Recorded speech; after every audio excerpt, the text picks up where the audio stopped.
Fazendera buys a sick bull out of pity, not knowing that he is hiding an amazing secret. The sun was already beginning to set when the auction came to an end. The presenter wiped his sweat, making his announcement with a little enthusiasm. The last lot, gentlemen, is an adult bull without documents, weakened. Silence reigned in the pen. The few remaining didn't even move. The animal stood leaning against the back wall of the pen. His fur was thin. Open wounds were visible all over the body, and ribs were protruding through the skin. And the eyes seemed defeated. There was no longer any fear in them, only a deep, sad silence, like that of someone who had already resigned himself to the end. The auctioneer insisted. "The bid is open. Anyone interested?" Nobody answered. Some chuckled quietly. One of the young farmers noted that it was not even good for meat. Juan was there by chance, just accompanying a friend.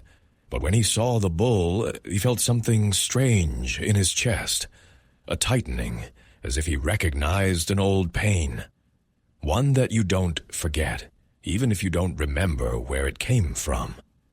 He froze, looking at the animal for a few seconds. There was something about the scene that touched him in a way he couldn't explain.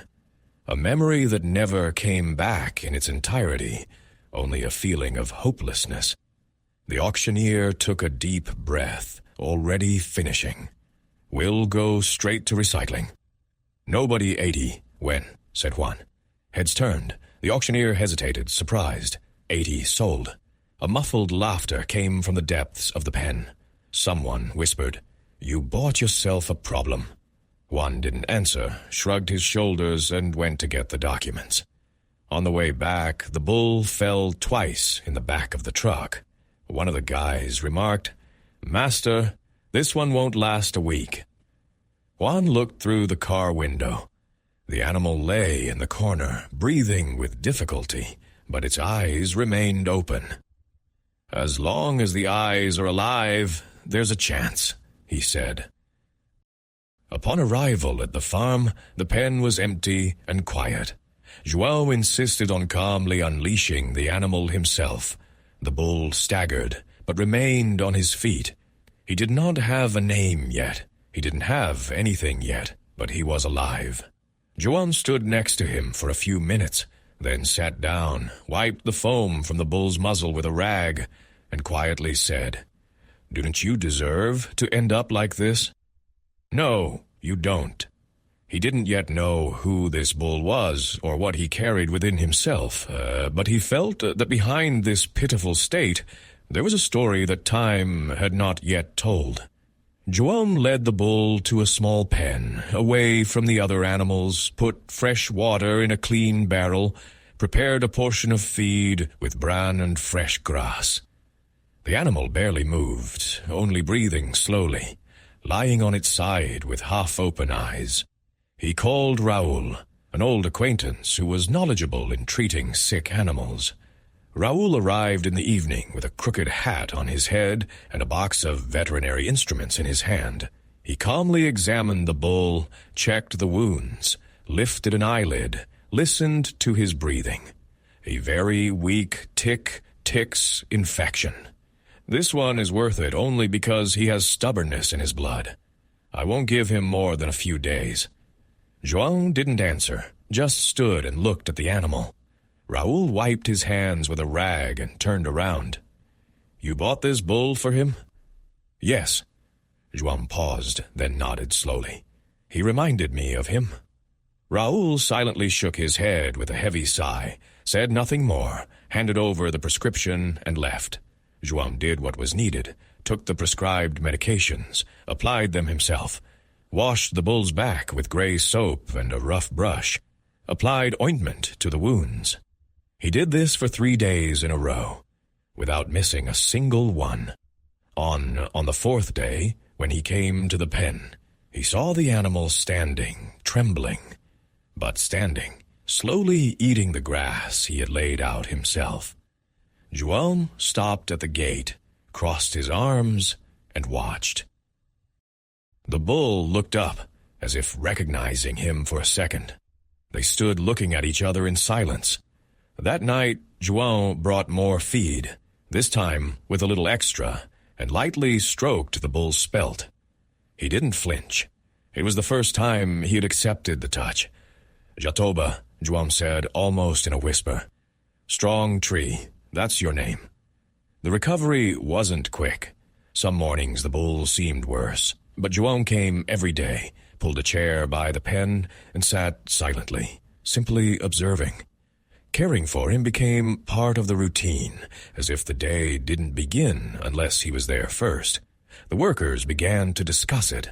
Some said it was a waste of time. Others thought it was beautiful, but not confessed. Deep down, everyone wanted to know the end of this story. Over time, Jataba's coat began to change. Where there had been bald patches, a shine appeared, and his withered body took shape. He now moved confidently, pacing from side to side, pushing against the fence, as if demanding more space. João ordered the gate opened and allowed him to graze longer, always under a watchful eye. This was no longer just a sick animal. This was a survivor. And there was something in his eyes that the other bulls on the farm didn't have, as if he knew something no one here knew. Jataba was already walking firmly. This was not the defeated animal that had arrived almost without strength. The coat glistened in the sun, became thicker, returning to its original color. The muscles began to show through the skin, revealing a powerful, impressive structure that neglect had almost erased. He walked around the pen slowly but confidently, stopping to graze calmly, raising his head with dignity. His eyes no longer bore that emptiness. Now they were attentive, alive, present. That clear morning, João was at the pen, cleaning the feed trough when he heard the familiar sound of tires on the dirt road. A pickup truck was approaching, slowly raising dust. It was Raul. He got out of the car calmly, adjusted his hat, and leaned against the wire fence.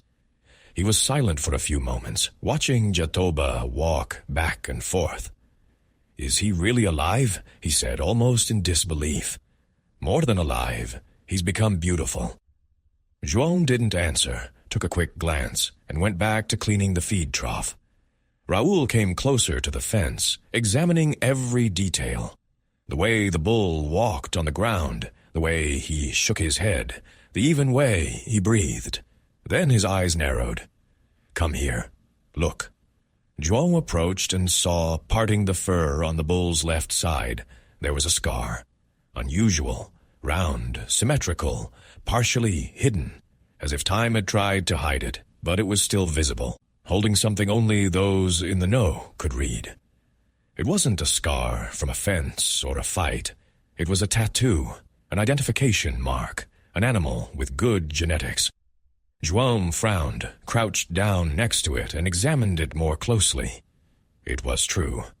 The mark was old, but still visible. Letters, numbers, something engraved with intent. Raul took out his phone, took a photo, and started typing. "Do you have the paperwork for it from the purchase?" João stood up, wiped his hands and pants, went to the veranda, picked up an old leather folder, worn around the edges, returned slowly, and handed it to Raul. "Everything is here. When I bought it, I registered it, even in the condition it was in. I wanted everything to be correct." Raul carefully opened the folder, took the yellowed sheet, checked the lot number, the auction stamp, and the simple receipt. He read everything. Then he looked at João. "All in your name. That's right. It's yours." João nodded silently, a lump in his throat whose origin he didn't understand. Raul sent a photo of the tag to a friend who worked with an animal gene bank, a man accustomed to dealing with pedigrees and rare crosses. He said nothing more that day, said goodbye with a slight nod, and drove away. 2 days later, he returned, got out of the pickup truck with an envelope in his hands and a serious expression. He walked straight up to João, who was sitting on the veranda drinking coffee from a thick glass. A reply arrived. João slowly stood up, took the envelope, and opened it. Inside were printed sheets with technical details, names, codes, registration numbers, pedigrees, and among them, confirmation. This bull is not just any bull. He is a purebred, a rare breed, born on one of the largest farms in the region, from a line of prize-winning sires, those that are included in the breeding catalog. João continued reading, his eyes fixed on the paper. His hands, they began to tremble almost imperceptibly. Raoul continued. The nursery closed, confusion ensued, debts, a lawsuit. Many animals disappeared. No one knows what happened to them. Some say they were sold for next to nothing, others that they were simply abandoned. This VOD fell into oblivion. João carefully folded the papers and put them back in the folder. Raoul crossed his arms, leaning against the door frame of the veranda, and looked at Jataba, who was grazing there, in the distance, calmly. When you told me you bought it for him, I prayed for this animal to recover. I truly prayed, only that this scene would not be repeated. João tightly clutched the edge of the folder. His eyes grew moist, but he did not look at Raoul. Yes, I did the same every day. I still remember him, his smile. Raoul lowered his head. Caio was good, a boy. He didn't deserve this. João took a slow breath. His voice was quiet but firm. When I saw that bull there, abandoned, without anyone in that state, it was as if I saw him. The doctors abandoned him, told me there was no hope, that I should accept it. But I didn't accept it. I believed, I fought, I stayed with him until the end, and still I lost myself. The silence was heavy but necessary. Raoul didn't try to console, he simply stood there. In a way, I couldn't let that happen again, João finished. They were silent for a few more minutes, watching Jatoba lie down under the shade of a tree. A light breeze carried the scent of warm earth. Time seemed to slow down here. João hugged the folder to his chest, took a deep breath, and said, I don't know what this bull will become, but here he will receive respect, care, and affection. What my son, Caio, deserved but didn't get. Raoul nodded slowly, his eyes filled with tears. His voice did not come. The bull raised his head, looked in their direction, and a second later closed his eyes again. Calmly, confidently, as if he knew he was finally in the right place. Weeks passed, and Jatoba was transformed before everyone's eyes. There was no trace left of the fallen, dying bull that João had brought back from the auction. Now he walked with a firm posture. The chest is straightened, the neck is raised high, natural grandeur. When he crossed the pasture, other animals gave way to him. He was respected. He became a prominent figure on the farm. Nobody was joking anymore. Even the workers who had previously laughed at the bull now said with pride, The owner has brought a purebred animal back to life.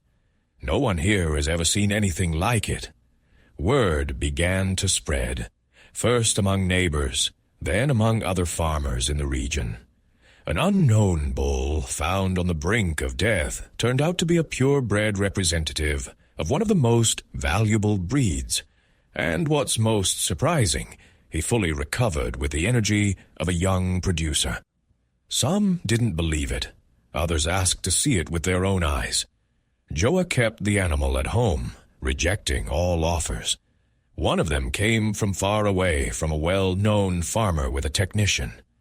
They offered a lot of money and assured that the bull would be in good hands. João simply replied, Jatoba is not for sale. He has his own story here, and so do I. They insisted, talked about prestige, genetics, recognition. João thanked them politely, treated them to coffee, and walked them to the gate. That same evening, sitting in the shade of the barn, Raoul appeared. He brought folded newspapers under his arm and a slight smile on his face. "Look here," he said, handing the pages to Joao. In the middle of the newspaper there was an article. Bull rescued from oblivion and turned out to be a rare breed. A story that touched farmers. There was a photograph of a reaper standing against a backdrop of a pasture and a wire fence. The photo was taken by a visitor a few weeks ago, unnoticed by Joa. "This is being discussed in all groups," Raoul said. "Even people from abroad are commenting." João read the entire article without saying anything, just carefully folded the paper and put it away. Then he looked at Raoul. "It's all beautiful, but that's not why he's here." "I know," Raoul replied, "but it's fair. After all, he deserves recognition." Jatoba grazed calmly, surrounded by silence and respect.